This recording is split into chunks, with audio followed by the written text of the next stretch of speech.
I think we're going to They're begin. all under 20. I think I wish you all a happy new year. Thank you. And hope you had like a great holiday. We're glad to see so many here today. This is great attendance today. I want to recognize Kathy Hamilton, one of our KUB commissioners who's joining us today. And Gabe wanted me to let you know he was planning to be here. He was at a meeting in Nashville and he could not get back in time. So we will see him at the next meeting. I think the first item of business is the approval of the minutes sent to you for review. Are there any corrections or additions? If not, all in favor? Excellent. All right, I'm giving you a quick meeting overview today. We have quite a lot that we want to cover. We want to start with an update on the weatherization outreach and partnership that we discussed in our last meeting. Mark's going to give us the quick update. You might recall that we put a suggestion made by Stephen that was related to evaluating funding opportunities from the Inflation Reduction Act, and we're going to review with you today what KUB is doing related to that topic. The main topic for today is the community solar discussion and site visit. And did you all get the handout that was in the back? If not, Elba, can you get a couple? So let's start with the weatherization outreach program. Mark, are you ready? Sure. Welcome, everyone. We touched upon this briefly at our meeting in November, but just to let you know, just to recap a bit, we are entering into a collaborative project, weatherization outreach, with SEED, SPACE, Sierra Club, 3Q, working together to try to accomplish a number of things and make the community more aware of home weatherization program and to facilitate enrollment in home weatherization program. That's really our focus over the first year. There'll be workshops. I think we have 10 workshops that will be scheduled over the course of the year. SACE is going to be hosting 3 different community events. SEED will be in charge of neighborhood canvassing, all designed to make customers aware, educate them, and facilitate enrollment in the program if they are indeed eligible on that. So we're looking forward to that. We have our, kickoff meeting next Friday, a week from tomorrow. And that's to iron out all of the schedule, make sure everything's in sync, and then we will launch from there. So we're looking forward to that. Some other information on weatherization, just a couple of statistics to mention to you.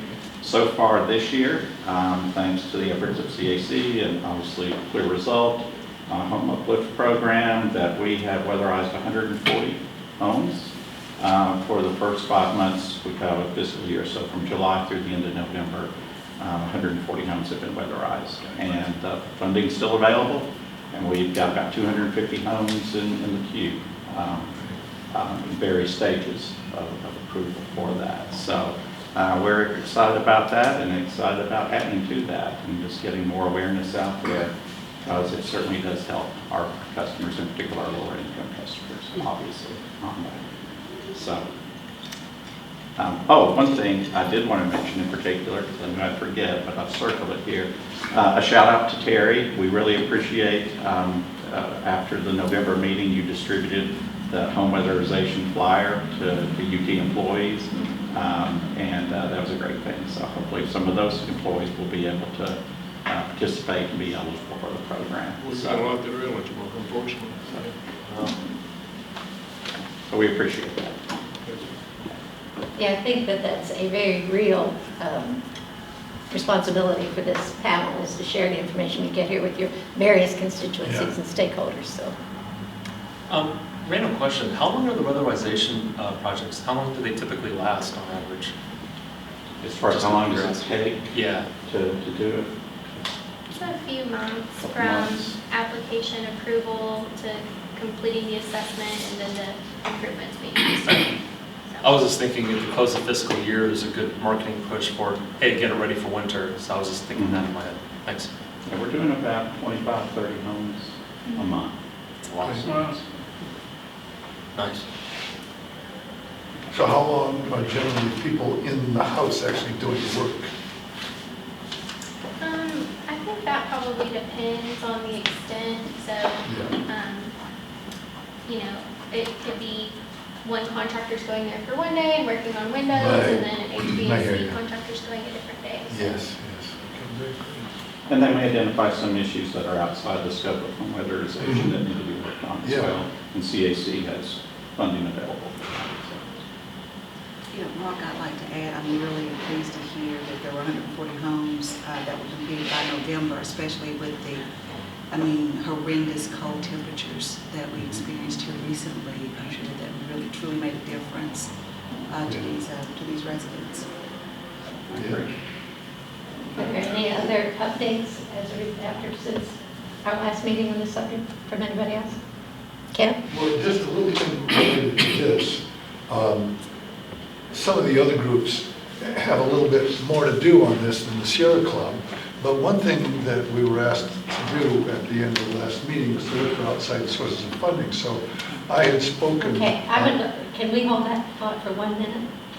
About Sure. the outside sources of funding? Is that related to? No, this it is relevant because. It's related to what we just talked Okay. about, Yeah, yes. Kent's right, and I failed to mention it.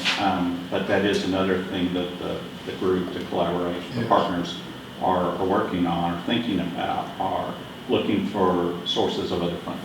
Yeah. To help So supplement the I- $2 million that right. KUB is. So I've connected with Molly Cripps, who's in charge of the energy office for the state of Tennessee, and she knows more than anybody, I guess, about how IRA money is going to move through the state. So she's going to do a couple of sessions, one in January on energy efficiency, and one in February on transportation. And so all of that will be shared with, any of that you don't know already, we'll share. Okay, great. We welcome that. And I guess that transitions into. That does segue in, and I wanted to mention one thing first, Mark. For those of you that weren't here when the first time I facilitated, we did introduce the parking lot.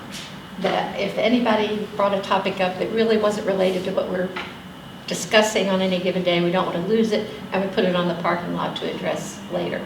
And so in our last meeting, we did have an item on the parking lot that was related to the inflation, funding opportunities from the Inflation Reduction Act. And Mark is going to give you an update on what KUB is doing now. Yes, on that, I think we did touch briefly on this back in November as well, and we mentioned that we were considering employing or hiring a consultant to help us better understand, to do research on the IRA, which is quite voluminous, not a lot to it. So we have done that. We have engaged the services of a consultant. We had our kickoff meeting for that project yesterday.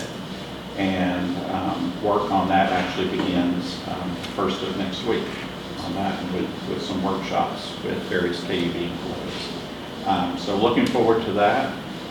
We're looking at it really from two fronts. One is like utility system projects, such as funding opportunities for a community solar project, and even this existing project out here.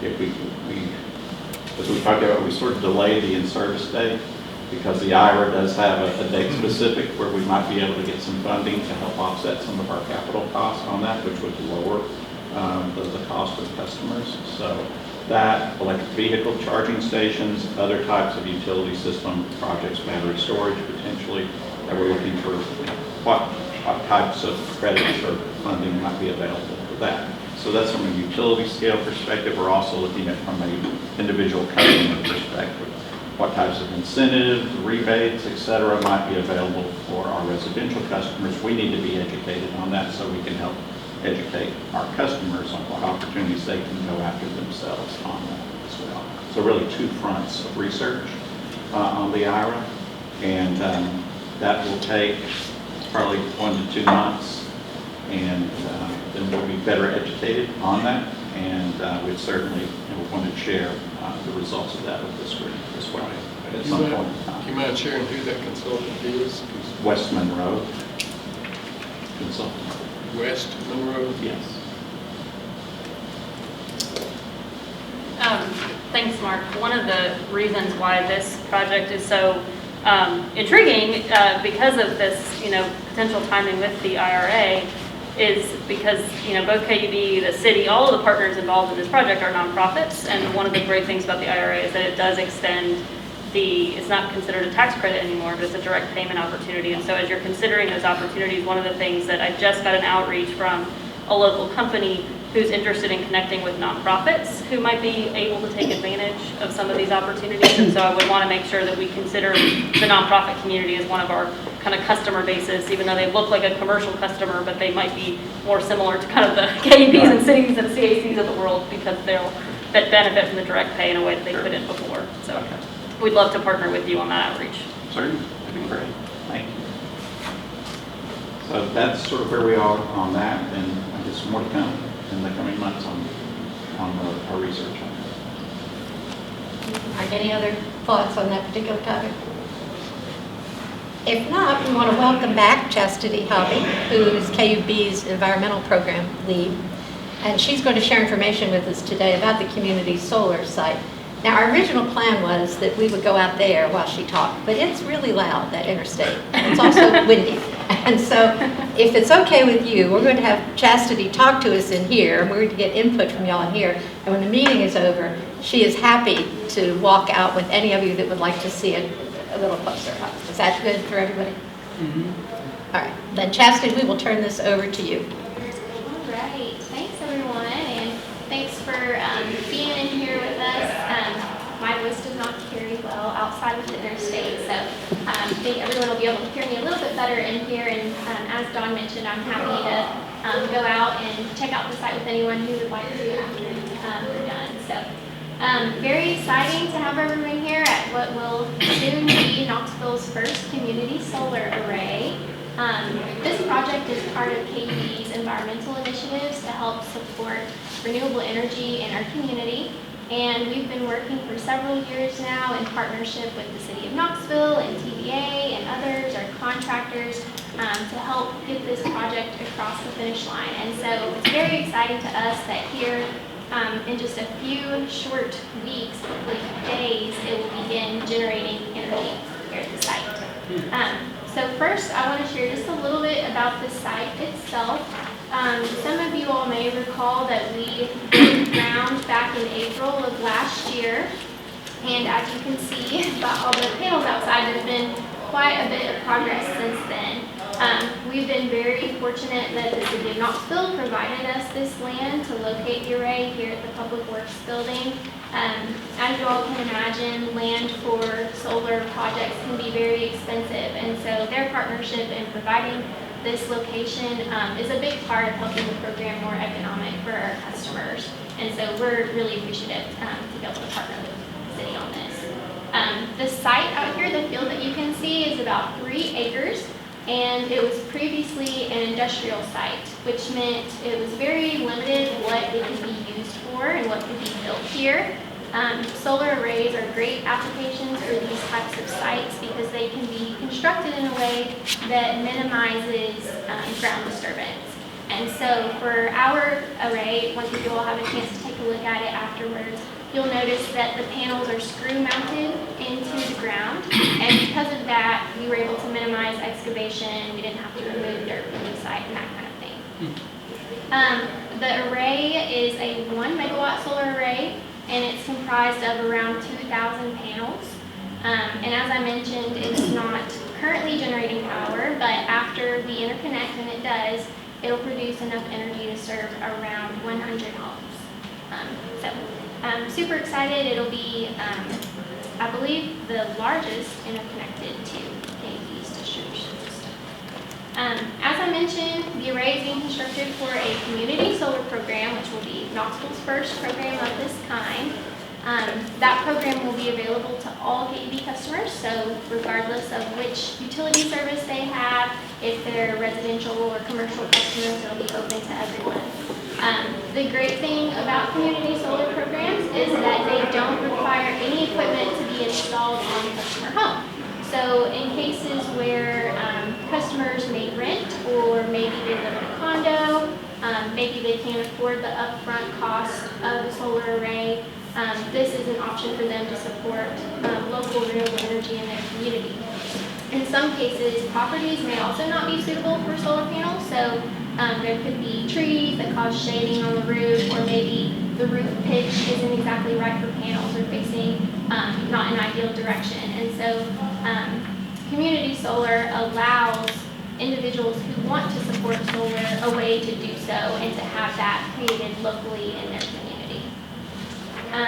We'll talk in a little bit more detail about the actual subscription program in just a minute, but just to kind of give the basics, customers will be able to subscribe to a portion of the site for a fixed monthly fee, and then they will then receive a credit on their utility bill for their portion of the energy that's produced. That's going to vary each month, just like it would if you had solar panels at your home. So some months may have a lot of sunny days, some months may have cloudier days. So it will vary, but typically that credit is going to be less than the monthly subscription fee. And that's just a factor of the economics of the project. It costs more to build and maintain than it's going to produce in energy. So it's not a way for customers to save money on their bills, but again, it is a way for individuals to support local renewable energy projects. As far as the timeline goes, you all can see that the site is mostly complete. Hopefully in just the next week or so, we're hoping to finish up the final kind of electrical connections. And then after that, there will be a few weeks of testing to make sure that everything's generating properly, that the financial mechanisms are in place and working. And then with that, we're hoping to launch the program to our customers in April. And so with that, we kind of want to shift gears for our discussion to get your all's input on how we can best promote the program to our community.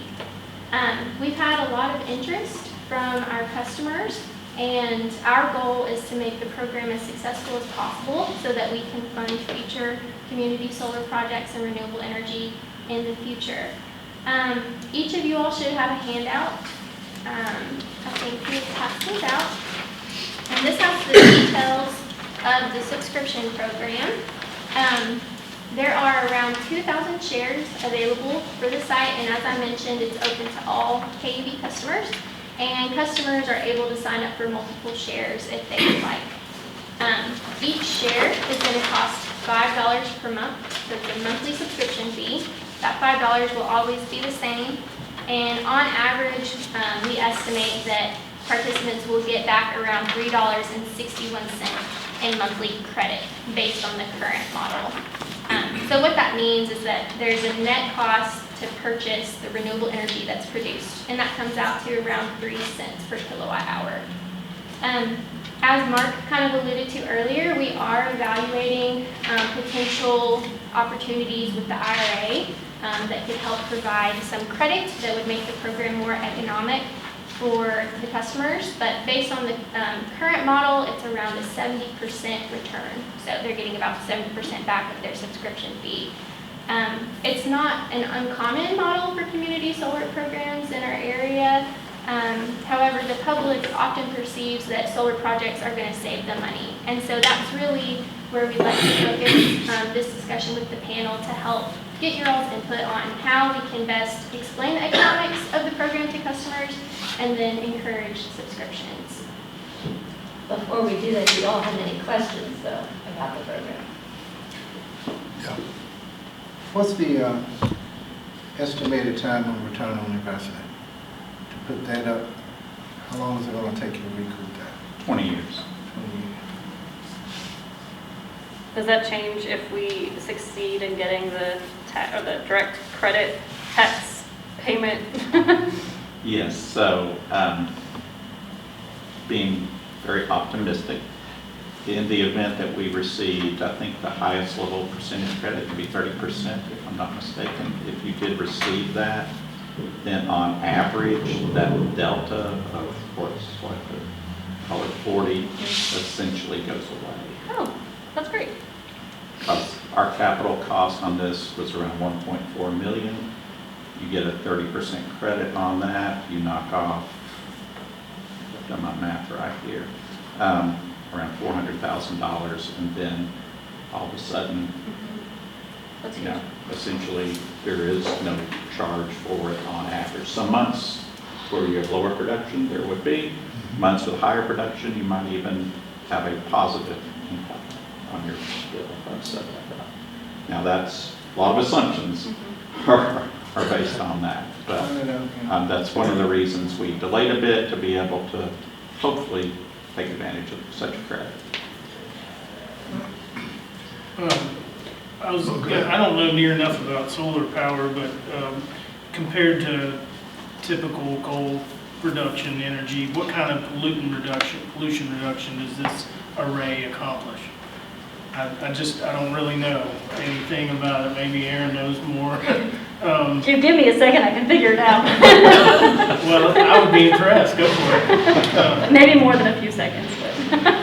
So we, I was gonna say, these days Kent probably knows that more I off the don't. top of his head. No, I don't. I would defer to you. Well, on because there's a that. lot of, It's obviously, good a lot of question. value to that. Right, I mean, but because there is, you're the right. general public look at it and say, why am I gonna spend $5 and only get $3.61 back or whatever? Right. But you're doing good, it makes your heart feel good, but when you calculate what kind of pollution reduction, then I would pay something like that for sure. So I think, unless you're just looking for a profit, you know. I think it's a good suggestion to actually get some kind of greenhouse gas reduction figure that people would know that you will pay probably, Mhm. but that will be the impact. They'd be more than happy to Participation. contribute the difference. This does, I mean, it is a number that definitely exists specifically to KUB, because we've used it for our city greenhouse gas emission Mhm. calculations. And so you could take the same number and extrapolate your personal footprint, and if you, in theory, bought enough shares to cover your entire electric bill, then you would eliminate your carbon footprint It'd be for your great electricity. in the marketing of this Yeah. program. It'd be Yeah, good to put it would be out great. there. Yep. Yep. we do have like preliminary numbers on greenhouse gas reduction, which is, it's on the back of your handout, but the 964 metric tons of CO2 equivalent emissions per year. And if you're looking at it per share, you know, we'd essentially divide that by the number of shares. And so for each share we estimate, it'll produce around 640 kilowatt hours per year. So a customer would need like around 20 shares for a typical residential home. Gotcha, I see that, yeah. Something in the marketing or in the communications, you guys might want to consider, if you haven't already, sort of signaling that if any customers have been curious about buying their own panels, that they may want to try this program to just dip their toe in the water and get it, just be a part of electric energy, of solar energy as fast as possible, right? And so, because there's still this weird gap in the market for folks wanting solar panels, but just can't afford it for a variety of reasons. Because tax credits haven't come up, all this stuff. West Coast is figuring it out, but we're slow. And the West Coast is having trouble too because they're fighting over net metering in California right now. Wow, did not know that. Yeah, they're trying to restrict the net metering because they got very powerful investor utilities at PG&E, Southern California Edison, and they don't like paying them now. So regardless, sending, you don't want to necessarily tailor your whole communication towards if you're only interested in it, but if you can signal it, almost like when you write your copy and then just take a seat, a step back and look at it and say, okay, if people were curious about buying solar panels, would they want to be more curious to learn more about this? And that might introduce other lead funneling kind of things you guys might want to do with follow-ups on inquiries, but however you guys want to handle that. Question, what is the average upfront cost for solar panels? Does anyone know that? That's a great point. It varies based on what you put in, but Ken, again, you've worked with a lot of customers recently, but $10,000 is kind of like a minimum But you cost. see, it depends on your house. Yeah. It's so difficult to say because solar, the cost of the actual panel is constantly coming down. But when you put solar on your house, it's not like the panel itself that's the biggest cost. You've got to find a way to rack them on the roof, and then you've got to have an interconnection. What they recommend now is because you don't really get, like a net meter, you don't get a payback from any utility for the electricity you put back into the grid. So it's best for you to get some energy storage of your own, to put it in the storage, which jacks up the upfront cost for people to participate in it. So it's getting to be a thing for very prosperous people. And ultimately, after 10 or 15 years, they can save a bundle of money. But until there's a real way of interfacing between, like a real distributed energy program that comes from TVA, which they haven't made much noise about. It won't hit mass adoption Yeah. until, yeah. Mike? So I think I'm kind of looking in the lens of, you know, why should you do it? Mhm. You know, and I think part of the communication has got to spell out, here are the benefits, here's the advantages, and answer that question, because the average person may say, well, why should I do this when I could probably invest in my own? So I think if we even had a range to say that, you know, to own and install your own solar panels could cost you an average of, you know, whatever the low end to the high end, depending on your house, on your home.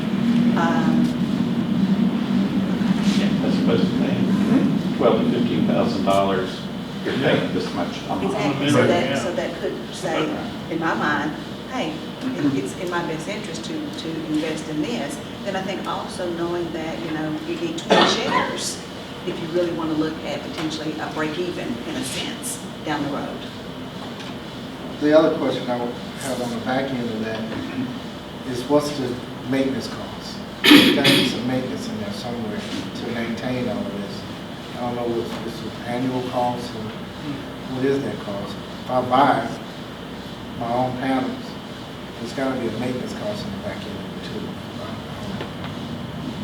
Yeah, that's just like we'll have ongoing maintenance costs for the array outside. Here, any idea what the maintenance cost is going to be when it's array out here? I want to bring a point up. Mark, I'm sorry. Did you want to? Yeah. Sorry. Mark, you have an answer? I don't remember the absolute number, but it all went into our economic analysis of how we derived the $5 charge. I will say that. It has been taken into consideration and determined. Sorry. I don't think Mike has been trying to get it over here. It's okay. If you don't mind, maybe we'll let Mike go. Oh, yeah. Is there a minimum monthly subscription? So do I have to subscribe for a year, or I can do it from now till the next month, whatever the case may be? That's correct, yeah. There's no requirement once you enroll to stay enrolled for a certain amount of time. But if you choose to unenroll, customers will have to wait 12 months to re-enroll. Oh. And that's essentially so that they're not just signing up in the summer. Sunny months. Unenrolled. Taking advantage of those high generation months. Definitely needs to be highlighted, so people understand that. Yeah, but that's that fine print sometimes, but yeah. You have to do it every other That's a week. great question. Yeah, I got a question. How many total shares are available? And two, what happens, like just theoretically, what would happen to the electricity if nobody bought a share? I think that's, I had a third question, I can't remember what it is. Anyway, oh yeah, the third question is, who owns the actual panels? So to answer, I'll start with the last one. KUB owns the panels, Right, the right. solar array. Yeah. The city owns the property. Mhm. And then as far as how many shares are available, there are 2,000 total shares. So we've basically divided the cost and the production into 2,000. The city is supporting the project by subscribing to 25%. Mhm. So right off the bat, we already know that part's going to be successful. We have a big anchor subscription thanks to the city. And then for any unsubscribed shares, KUB is essentially, it's almost as if KB is subscribed. Right. So we're not regaining back that cost, and then the credit will go into our accounting. For all subscriptions, if it was fully subscribed, then all of the TVA credit would go into the customer Great. credit, monthly credit. Thank you. QB, you were going to say something? Morgan, I just wanted to bring up, just reframe this whole conversation. How many total customers are there in KV drawing power? 210,000 approximately. That's residential and commercial combined. So, I mean, I would imagine that we would run out of the 2,000 shares very quickly. That would be my gathering, but what's your instincts and what are you guys anticipating? So we have, as part of our marketing, put out an interest list, which has been more popular than I think we anticipated, but right now there are around 480 people who have filled out that survey and said, hey, we're interested in signing up. And most of those are residential. So I do think some of our subscription will be contingent on the economics. So if the credit allows us to make the program economics better, it'll be higher than if it's a cost of participation. Well, so two follow-up thoughts on that. One, you might not want to mess with the economics after you've communicated them. That way you give people some solid foundation from a customer standpoint. But the second thought is that we're talking about how to get people signed up, but you also, I hope you guys are also anticipating that what happens when you sell everything out within a month. What's the messaging with that? How does that information look like? If people are wanting more, how does that look like? How are you leveraging that with TVA? To some extent, that would, I don't know, say, maybe a good problem. Oh, no, totally is. I want to encourage you to, if you have that to, right? Yeah, to not be surprised by that. But we have seen other, Chastity can probably speak to this better than I can, but we've seen other community solar projects across the valley where they haven't come close to full subscription. So, do you know how big their subscriptions were? Or how many panels or projects? Very similar economics. That's yeah. yeah. Thank you. Yeah, ours isn't an outlier with respect to, that price delta that we're starting out with at least. Well, but given the enthusiastic response from people, what's next? I mean, what if Hasib's story, what if that actually happens? And there is a demand for participation in solar. Are there other ways to do community solar programs? What have you thought of? Are you interested in other ideas? And the reason it matters, if you have the good communications up front, you have that already sort of tinkered with, you're only going to build more momentum, right? How many of your customers participate in Green Power Switch, do you know? How many of the interest list? No, how many, just your overall customer base? We have around 2,000 between that program and the blocks program and the match program. So, over 2,000 customers. Can I build on that with a question? So green match is the one where they charge you a cent more per kilowatt and you can match up to 100% of your load. So I do that now and roughly it is, I think, maybe by formula, it's 1 penny per kilowatt hour. Yeah. So this breaks down to a little bit more than a penny per kilowatt hour. But in theory, I'm gonna pay that 1 cent above rate forever until the program ends. Whereas with this, I'm gonna pay $5 per month forever, and as the value of electricity goes up, my credit goes up. Is that true? To the extent that, depends upon what our wholesale power cost is. To the extent that that goes up, then the amount of the credit, more not the inner workings of this, the amount of credit potentially could change. Could go up. In the future, so we have a 20-year PPA with TVA, Yeah. which is a fixed credit for that 20-year period. And then after the 20 years, I think that price would be reevaluated. But the credit, is it based on the wholesale rate that you're paying the TVA per kilowatt hour versus the credit? I know you're getting a credit back from them for participating, but it seems like this credit, if I was understanding you, Mark, was based on the wholesale rate. So I'm just wondering if the 361 in theory starts to kind of gradually go up because the rate of power might be increasing from TVA and you're locking in a $5.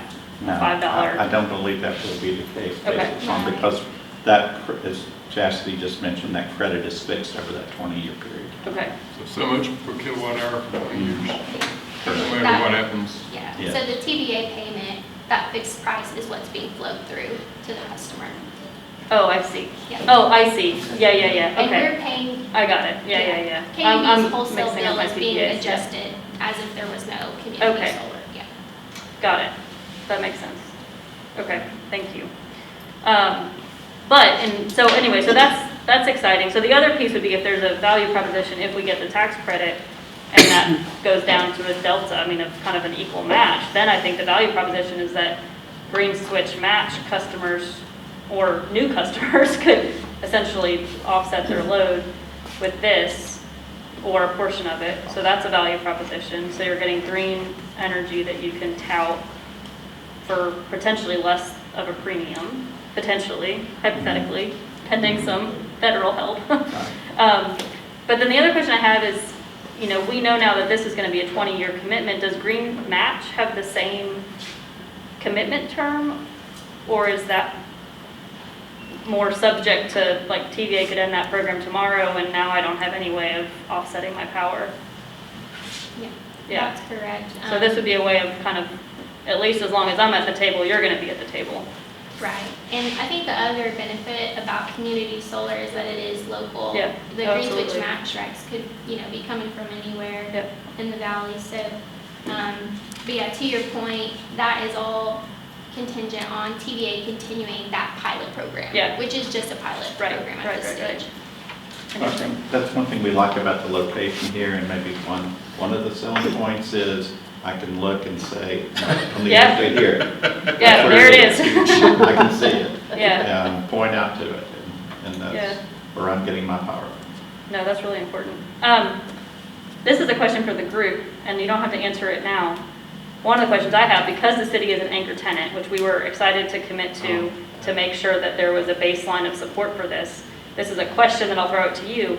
If this program becomes oversubscribed, what would you advise us in terms of the city putting, you know, again, we could potentially buy RECs and green energy from different sources. What would you say if we were to say, let's reduce our share to 20% or 15%, so open up more opportunity for customers? Or would you say, no, why would you reduce your support? Like, give me some feedback as you desire about I'm that. just going to give feedback. I think if it oversubscribes the 75% or you committed 25, you should give all the 25 back. Because it's going to have much more significant impact in, like, what's the difference? What, 25%? That's going to be about 25 homes? I mean, those 25 homes having that much power and seeing it on their bills, I would argue, make more impact on those people's lives than the city of Knoxville having a drop in the bucket being produced from the community solar panel project. That'd be my argument. But I have a recommendation that's a little different. I see the point of that. That's the impact on individual citizens is really the way in. I like it. And I know where you're going to go. It's But good. I think that we need more solar panels in more places with Yeah. more opportunities to participate. And there's existing programs that exist in other places. One is instead put solar on people's roofs, but have the utility own the panels. Then the utility is responsible for them, and the utility pays a rental fee to the homeowner for the roof.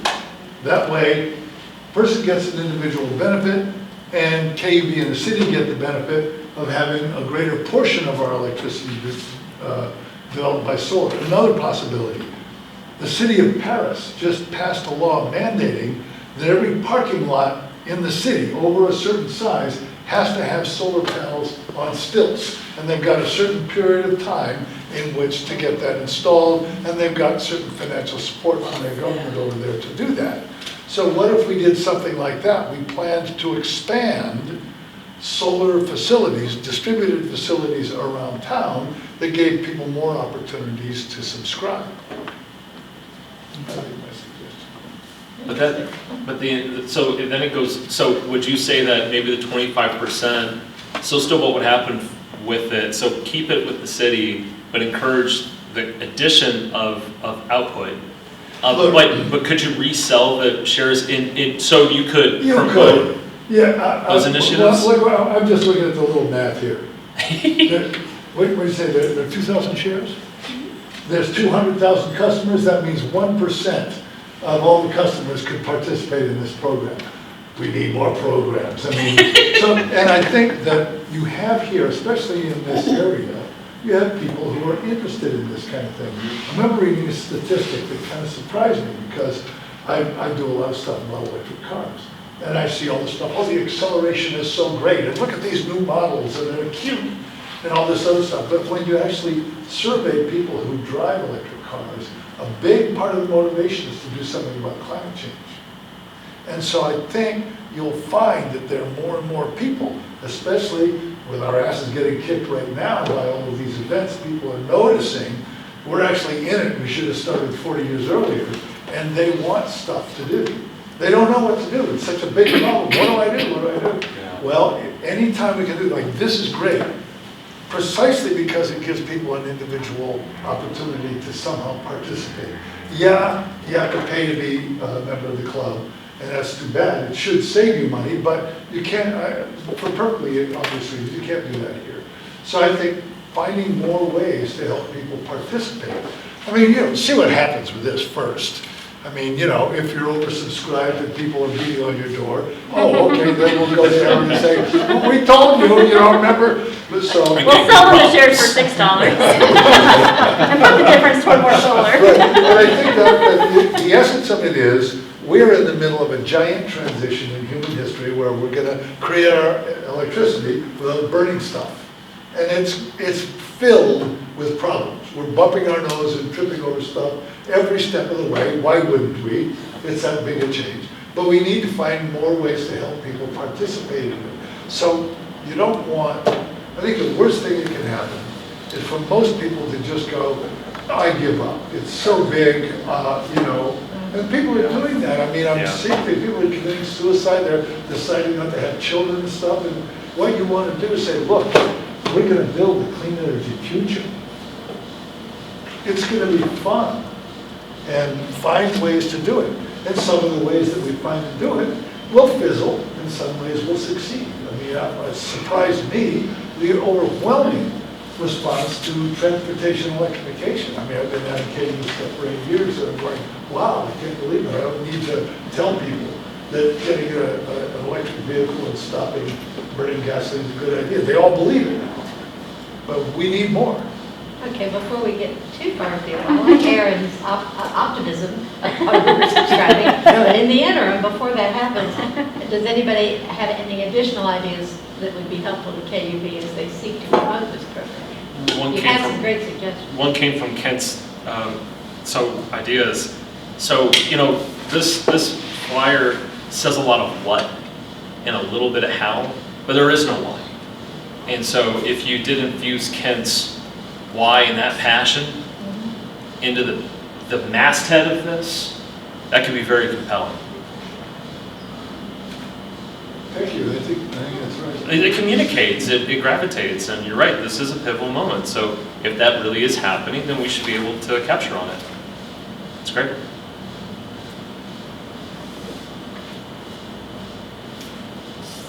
When are you actually planning to start promoting it? Did you share that on the list? So we've already been doing some promotion. We've been posting on social media and that kind of thing, and reaching out to customers. We have the billboard out just past the site. Yeah. But we're going to be really heavily promoting the call to action to sign up on the program launch day. So whatever day that happens to be, we're hoping early April. That's when we'll really start heavily pushing and letting customers know it's available to sign up. Somewhere there you're going to say first come, first serve, right? I know I keep talking about oversubscriptions, but you don't want anyone having bad feelings about the program if we're trying to create momentum from it. If it does oversubscribe, you want at least people to know that it was a first come, first serve basis. And we certainly want a decent number of residential customers participating. In other words, Exactly. if the city said that, and let's say industrial customer X will both say, I want 40%. Exactly. You know, and then you go, well, you know, you're fully subscribed, but how many customers for? We don't. So then, if it is truly first come, first serve, of course then, but if it's not, but I guess some way to communicate that to someone signing up. And to that point, in our promotion, we're planning on launching it to residential customers for a month before we open it up. That's to great. commercial. See, that's awesome. That's great. Nice. Any other thoughts or ideas?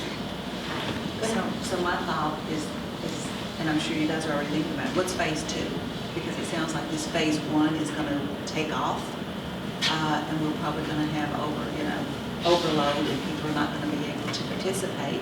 So are we thinking about phase 2 from a KUP perspective, and maybe even a city continuous city partnership? You know, is it phase 2 could be do we have, businesses and some of these industrial companies that would be willing to put panels on their roofs? Or do they have some land, some acreage in certain areas? I don't know.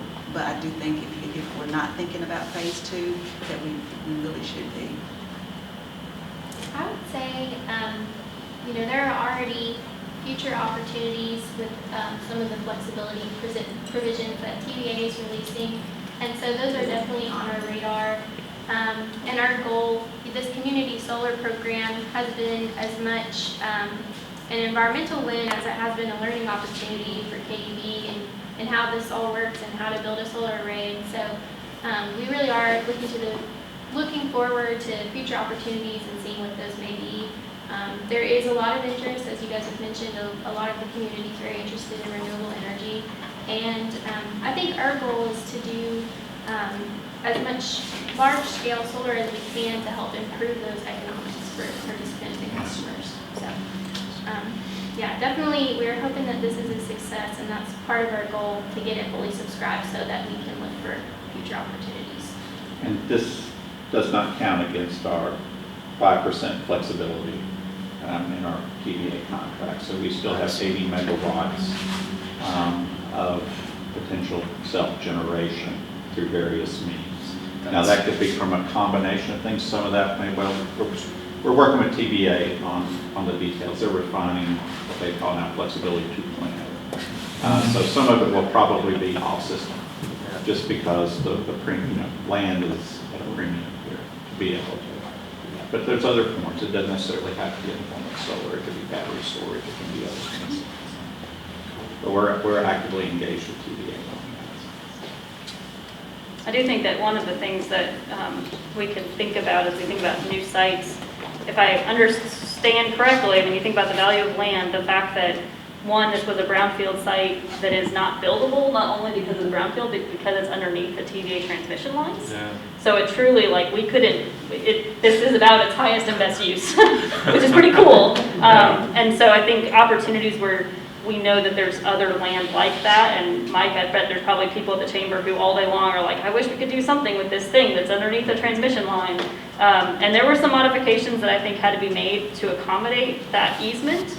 But at the end of the day, this type of real estate is really prime for solar because it doesn't have a better use in a land-constrained community like ours.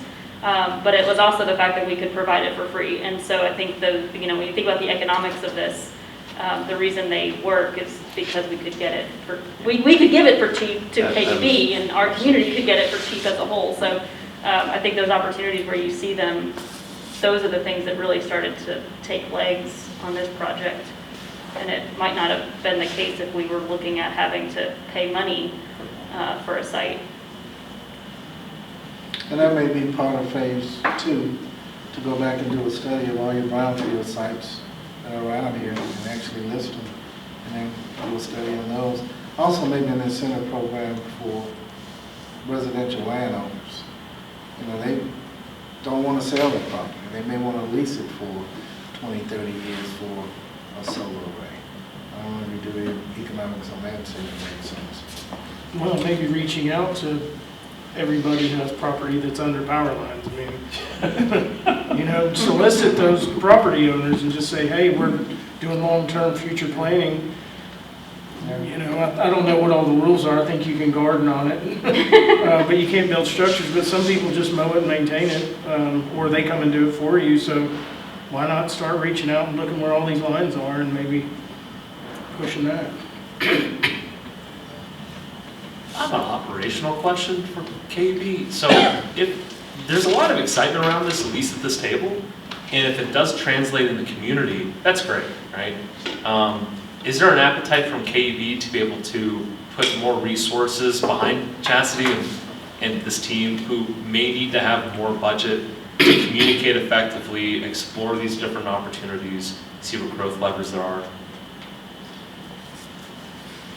I guess since I'm the CFO, I should answer. I guess. I mean, the commissioner can answer that too. I think that's plenty fine. You can give it to Kevin if you want. Right? Yeah, we we've had this conversation a lot recently. Chastity does carry a large load, and we are looking at various things. And once we get into flexibility 2.0, there could be other projects, and we know the Green Invest that's coming down the pipe. And we'd be looking at more electric vehicle. There's a lot of stuff on our plate from the sustainability perspective. Right. So it's a big part of our mission.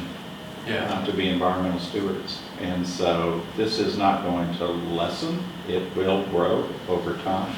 And I know so you're we thinking, will put the resources behind it that we need to. and that's the thing that I want to highlight, at least on like a record or in this panel, it's that at the next board meeting or at the meeting of the commissioners, or just at some time, having an intentional, oh wow, out of 2,000 panels, we have this many panels subscribed. And if we oversubscribed or at subscribed, right, it's 10,000 a month and it's small, but it's also pretty meaningful. And we could at least hire 1-2 more people to help Chastity with her load and have more of a group thing to figure out messaging. But obviously the commitment's there and the desire's there. I just want to caution on just internally to say maybe at the spring, March, we're going to evaluate this, just some kind of time cadence that way you don't lose momentum. That's my fear. Is if there's momentum, it'll be easy to not put in resources at the right time. So that's the one thing I want to say. Yeah, and I would say from the standpoint of what the commissioners are looking at all times is that we've got kind of a long-term capital plan and a lot of big projects that are there, and our concern is not just the dollars, but as you said, what can we do with the workforce that we have and with the budget that we have, and what's there the biggest need and demand for, and how can we help them? Exactly. How can we help our customers the most? And I know So you guys are it's thinking a like balance. that. I just thinking about making sure momentum doesn't get lost. I don't think momentum will be lost. I really don't. I think, Kathy hit upon the key, balance. Yeah. There are competing interests. There are other electric system infrastructure Guys are busy. needs outside of this as well. And so we look at everything in balance for, back to the Green Invest. We're committed over $3 million a year for that 325 megawatts of solar. Now that's spread out in different areas across the TVA system, but it's still earmarked for Knoxville. That's great. And so I think we do make a significant financial commitment. But to answer your question, I think from our perspective, I wouldn't worry about losing it. Before we take our tour, are there any other questions or comments? I assume there's rec certificates that come with this, like the renewable energy credit. That was. Oh, right. Is there some accounting that if someone needed to report it, that it would follow? So we're developing annual reporting templates right now. And of course, there's a bit of a lag from when the energy is produced versus when the credit. So looking at the timing, it'll be the first couple months of each year. Okay. And then in addition, something I did not mention, but customers also have the ability to donate their credit to Project Help. So if they don't wish to apply the credit to their bill, that can be donated, and we'll be giving annual statements for that as well. Nice. That's great. Yeah, that's great. Yeah, when we were thinking about a low-income aspect of the program, that we looked at it from different angles, but that became that was probably the most efficient one to do.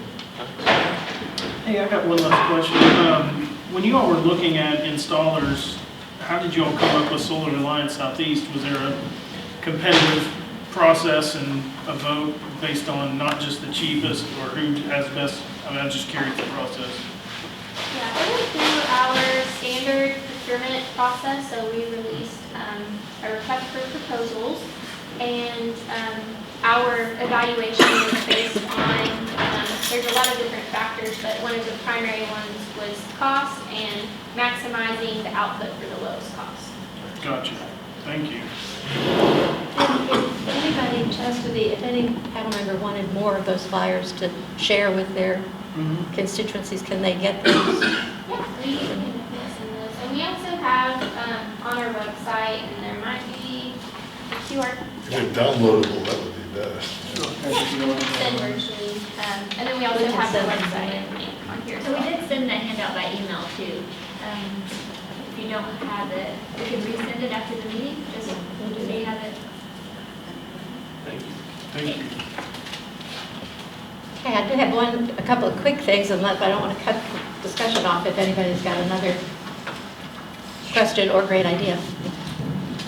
I have a couple of quick things to talk about before y'all go and get up close and personal with the solar panels. I wanted to chat a minute about our meeting schedule. You know, you started with a monthly meeting schedule, and frankly, that's been hard to maintain for a variety of reasons. And since I started with you, we've met every other month, and attendance has improved, and it has really been more manageable. So I'd like to recommend that we continue with every other month. And so that means we would meet in March. And it'll still be the first Thursday of the month from 3 o'clock to 4:30. And next time we'll be back at the Millbrook property. And let's talk a little bit about the topic in March. One of the purposes of this panel is to provide advice and input on issues when KUB identifies they've got an issue and they really need some input and thought, like today, how can they best promote this solar program? That is one of the reasons for this panel to exist. And KUB has 5 utility systems and a large number of customers, and they have to put a lot of thought into the kind of information to provide for customer notifications. And these notifications can vary from construction projects to vegetation management. It's a wide variety of topics, not just weather related. But in light of the recent cold weather, this seems to be a pretty timely topic. So we'd like to really explore, have some discussion, find out, first of all the types of notifications they send. And they'd like some input on how they can provide, how can they best provide some of this to their customers. So we'll do a lot of brainstorming Great. at our next meeting. We might go back into the small groups for this kind of processing next time. Other than that, we don't have any other business. Does anybody have any other points they need to make before we go out? So I haven't attended the last meeting or two, so this might have been addressed, but I guess this is the parking lot thing to put into. But revisiting the idea of the board having at least a few items or report generated from the community advisory panel that they have to discuss at a board meeting would, I think, go a long way for the efficacy of the panel and for its longevity. Isn't there something that the board provided to us, right? Like we Well- provided a statement to the board and then I remember something from Jerry that Well, came we- It was back. really because of HQ that you made the suggestion that I happened to watch that video. It was before my time. I watched the video. And because of that, KUB did put it on the agenda, all the suggestions and ideas and input about rates. Which is great, and But are you suggesting at least more something frequent? that was one time, and I would love something a little more institutionalized. It doesn't have to be formal, but something a little more so that, for instance, if any panel members here roll off and new ones come on, we can look them straight in the eye and say that anything discussed here will be discussed at the highest level. And right now, it's all trust, because we all have been here from the beginning, right? But that's not good enough if we really want this to make an impact. Okay. I think the only thing that I'll caveat that, because I don't disagree with the premise, but I think Yeah. that when we make a statement like that that says anything discussed here gets discussed by the board, And I'm we not need to saying be that. able to wrap our arms around a definitive And I'm definitely, statement. I agree. I Yeah. completely agree with that. There is nuance and balance Yeah. and care with it. Yeah, I don't think it's just like everything It's and not a anything. shotgun. It's got to be like, we have made a statement about this. Because that doesn't help topic, and them, then- Right, because it has to be discussed. yeah, Agreed. okay, We're on the same page here. okay. And I also want to say that I appreciate when KUB commissioners do take the time to sit in on our meetings. Yeah. You don't necessarily have to. I know that you guys have a lot of other things going on, so I think that makes a difference as It well. does. But when I want to circle back to the March meeting about notifications. I know there's a lot of notifications that go out. Can we get maybe those in advance or some more Yes. information about it? We are going to prior send to it. the Yes, we're going to send some information out ahead That of way time. we can review them and be able to really maximize our time in small groups. Yeah, I don't think any of us really realize how many times they have to notify their customers. So yes, that was the plan, that we would send you more information about that, so you don't just come in cold. Sweet. Thank you for asking. Anything else? that you- Chastity, well done. You did. you're going to get more help. You're Okay. doing so good. We need you more. Any of you that would like to go out to the site, Chastity is going to take you, so you can kind of gather in the back, get your things together, and Chastity will take you out there. And otherwise, I hope we have this great attendance again in March. It will be another exciting week. Thank you. Thank you all.